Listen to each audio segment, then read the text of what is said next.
Minnesota state investigators say the FBI has formally refused to cooperate with them in the investigation into Alex Preddy's shooting. That means they won't get access to any information or evidence collected after federal immigration agents killed Preddy. The anger over Preddy's death and the killing of Renee Good, also at the hands of immigration agents, has catalyzed state lawmakers to take matters into their own hands. A new bill introduced today would allow U.S. citizens to sue ICE agents if their constitutional rights are violated. I want to bring in the lawmaker leading that charge, Democratic Minnesota State Representative Jamie Long. Also with us, Anya Bidwell, senior attorney at the Institute for Justice. Thanks to you both. Representative, first, can you walk us through the protections in this bill? And would they provide a pathway for the families of Good or Preddy to sue federal agents? Yes, well, we've heard from the federal government, all the way from the vice president on down, that the unconstitutional Minnesota has no accountability, that there's absolute immunity.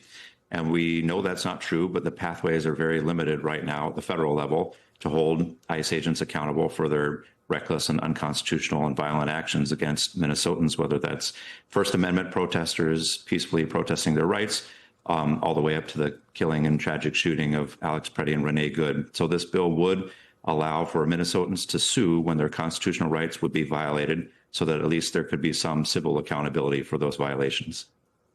Anya, there are 14 states that have either passed, introduced, or plan to introduce bills that would allow Americans to sue federal agents for constitutional rights violations. But can you explain how hard it is for cases like this, for Americans to typically win cases like this?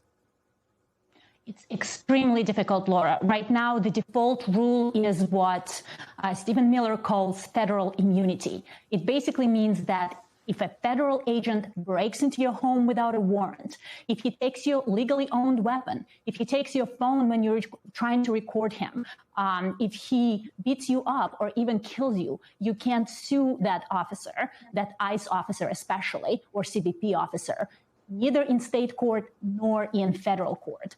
We find ourselves in this situation because of series of decisions taken by the Supreme Court as well as Congress.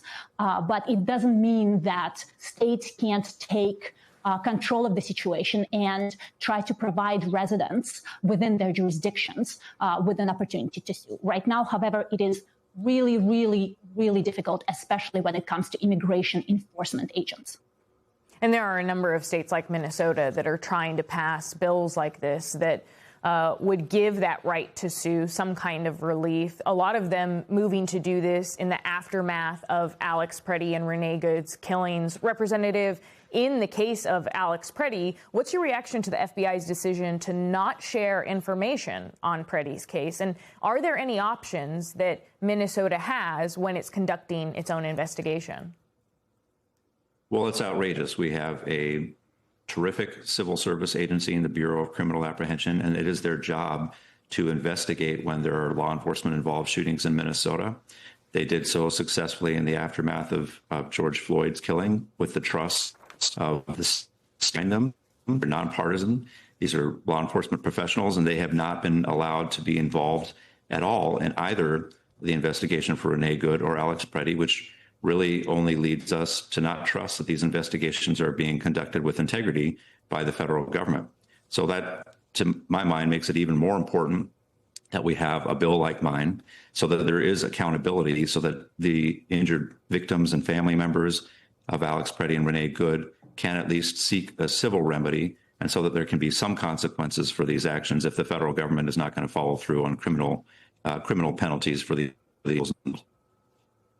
Anya, even though Border Czar Tom Homan said that they are pulling agents, some 1,000 more, out of Minnesota, we're hearing more stories from Minnesota protesters who are saying that they were menaced by federal agents who show up at their homes.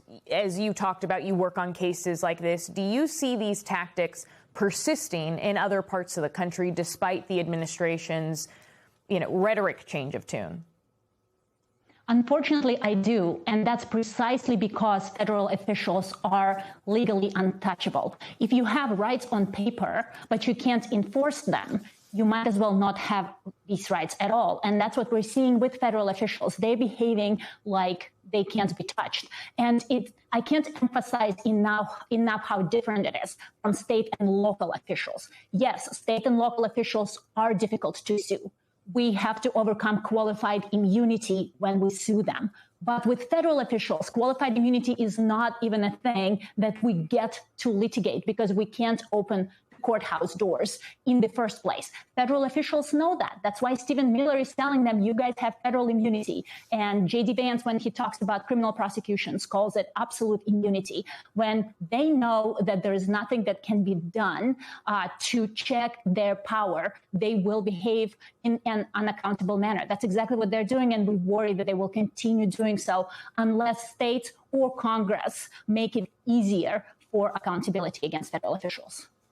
We'll be closely watching to see how many of these bills, including Minnesota's, actually pass into law and what challenges may await if they do. Minnesota State Representative Jamie Long and Anya Bidwell, thank you.